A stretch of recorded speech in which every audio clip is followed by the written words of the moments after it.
खिन्न हुन्छ कि अब माथि फर्काउनु पर्यो नि अब बाहुनालाई हेर्नलाई होइन उनीहरू आएर डब्बा त्यहाँ खाउँछन् नि यहाँ ए यता यसरी त आउँछ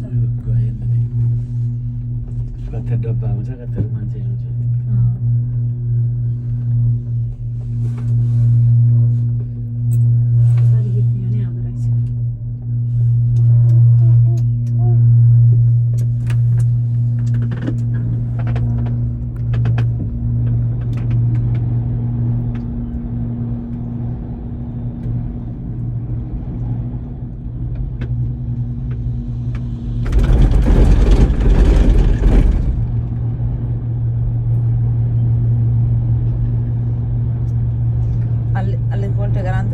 डिब्बाहरू आएको देखिन्छ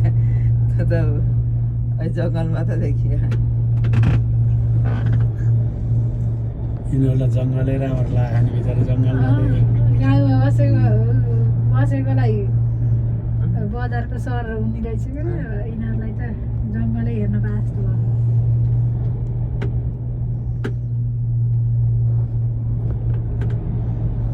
कहाँबाट आउँदा बहिनी हामी नल गैँडाकोटबाट हामी त पोखराबाट हो कि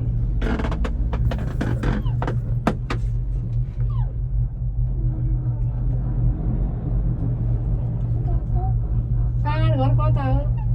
हाम्रो त यतै गुल्मीतिर हामी कुसेन्तिर गुल्मी पर्वत स्याङ्दा यी त यस्तो त गर्थेन अहिले किन यस्तो गरे यस्तो पोल्टे यो ढलको हुन्छ नि सिधै झर्थ्यो ताली भदौमा आउँदा नि त्यस्तो सिधै गर्थ्यो अहिले त ढल्के है ल है भल्ल हल्लेर बस्नु यो त मात्रै बोझ भयो त्यही भएर बसेसिन चलिबस्नुपर्छ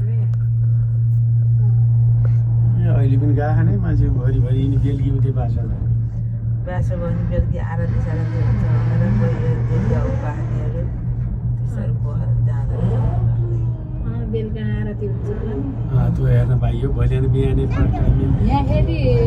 गणेश मन्दिर सबै एउटै मात्रै रहेछ है हामी त गणेश छुट्टै यता अरू त त्यस्तो हुन्छ नि शिवजीहरूको छुट्टै गणेशको छुट्टै यहाँ मनोकामना मात्रै त्यो हुन्छ माथि पनि कत्रो रहेछ नि शिला त माथि पनि हुनुहुन्थ्यो जानुभयो हामी गयौँ नि कहाँ माथि हुनुहुँदैछ त्यहाँभन्दा माथि गाडी रिजर्भ गरेर कति 12 जना भए 250 मा लाँदो रहेछ